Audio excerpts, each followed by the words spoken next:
So excited was the group at the prospect of arriving at Shade Tree that they traveled well into the night, hours longer than they usually did.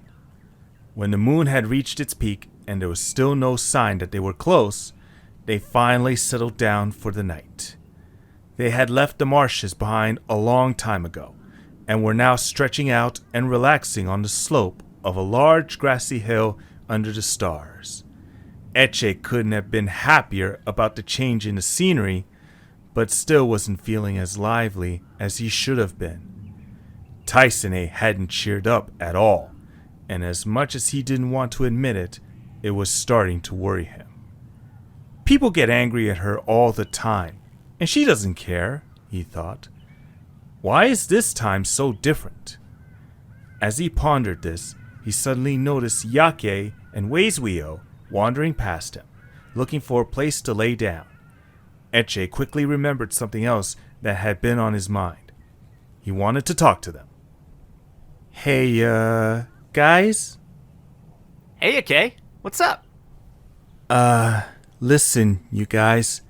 You did a really good job solving the puzzle back there. You should really be proud of yourselves. Oh, well, it was no big deal, really. Sure it was. Not everybody can do that, you know. I didn't think you guys had it in you. Neither did we. Really, we're not that smart. Says who? Says boss.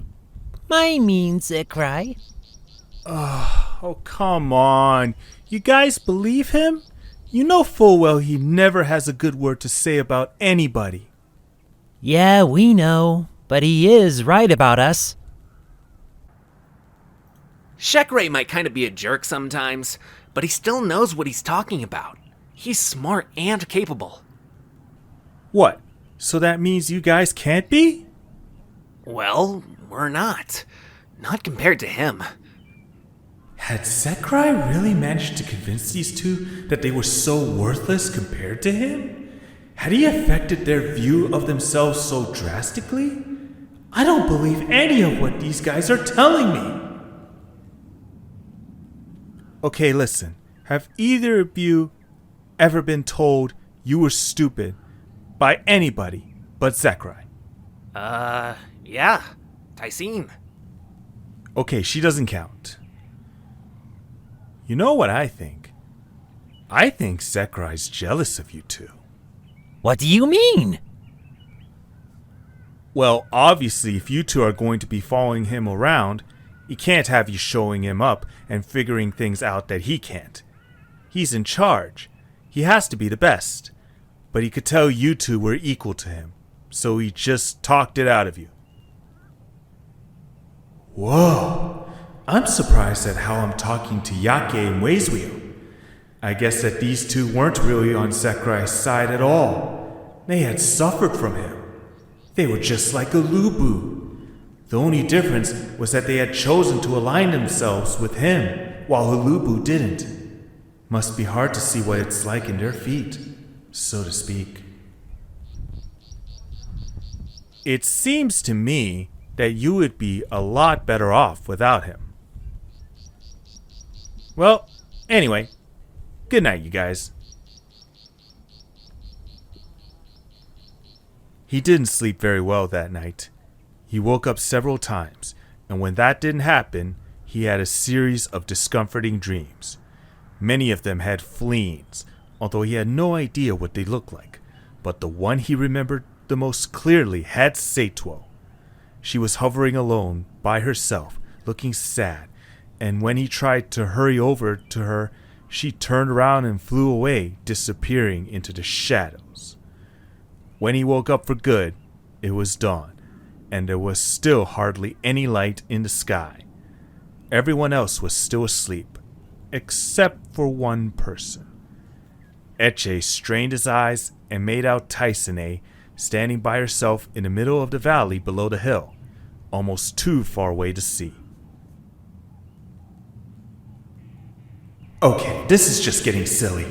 I didn't mean to hurt Tyscene's feelings so badly, and I feel really bad. I have to own up to that mistake. I better apologize.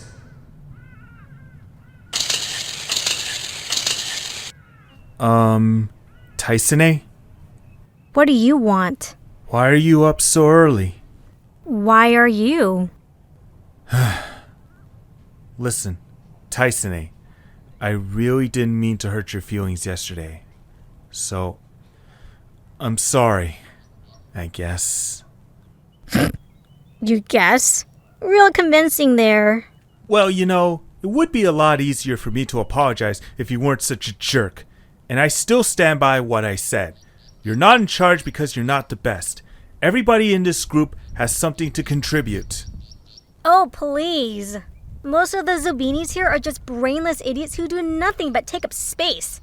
We never would have made it this far if it hadn't been for me. Oh, so Weiswyo and Iake didn't do anything? Or Bruno? Or...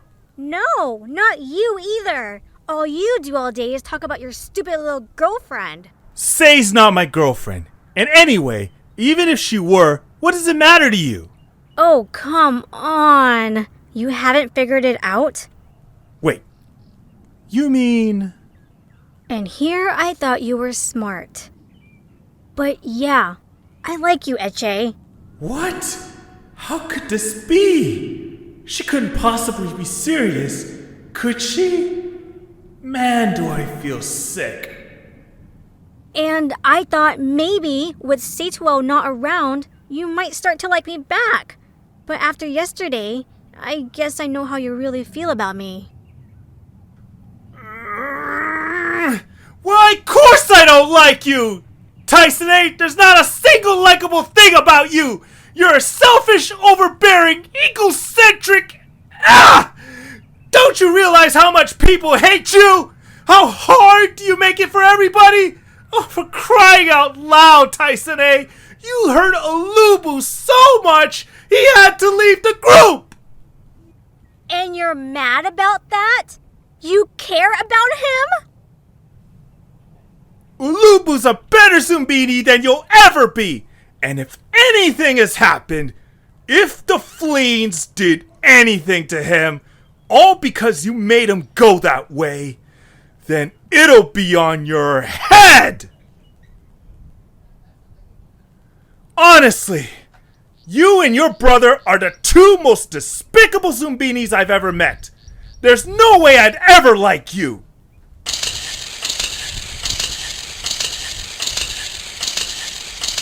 After a few minutes, he finally slowed down and came to a stop, completely alone in the valley.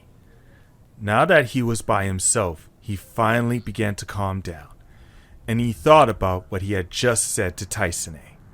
And suddenly, he felt a horrible surge of guilt. He had meant every word he said, but he had never lost control like that before. He remembered how furious he had been just those few minutes ago, and it scared him. Everyone had always called him the nice one, the dependable one, and now he had just blown up in somebody's face. Had she really deserved that, or was he now no better than she was? Say, I'm so confused. This was all so much easier when you were here. Oh, Say, what is wrong with me?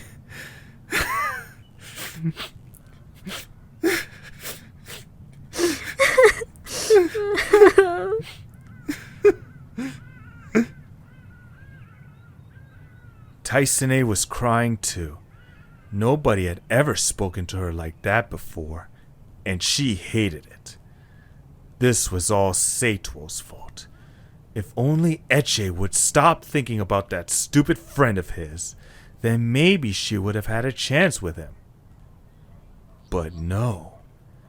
What if it wasn't Saetwo? What if Echae really meant all of that? Did everybody really hate her? All she wanted was for people to respect her, to know that she was smart. Was that so bad? She wasn't really as bad as Sakurai, was she? What if she was? The two of them stayed where they were for a long time before going back to rejoin the group, staying as far away from each other as possible. and so they never knew that the other Zumbinis had woken up while they had been arguing with each other. Stunned, they had all gathered together to watch the two of them, but they were far out of earshot and couldn't hear any of the violent words that were exchanged. All they could tell was that Echae and Tyscene were alone, close to each other, sharing a moment together in the pale light of dawn.